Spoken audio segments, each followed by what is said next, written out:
DILG, unsa na?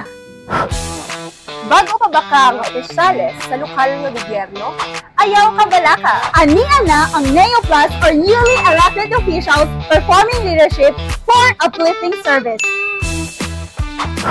Kusanhi ka Capacity Development Program para sa mga bagong elected local officials nga nagsugod sa ilang termino ni atong June 30, 2025. Kini nga programa nagtumong sa pagpalig-on sa kapasidad sa atong mga bagong opisyales aron makalambo ang ilang leadership ug policy-making performance para mas epektibo ang pagserbisyo sa ilang mga komunidad.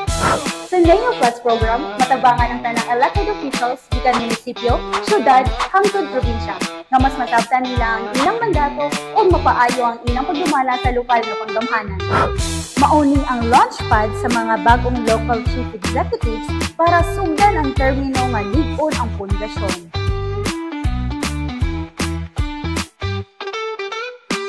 Para sa mga newly elected officials, makatabang kini nga programa para mas epektibo ang ilang pagdumala sa LGU, guided by the lessons of the past and the demands of the future.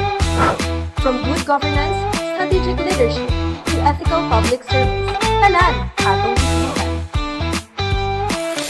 This is more than just a training. It's a transformation journey, empowering leadership, sustaining good governance.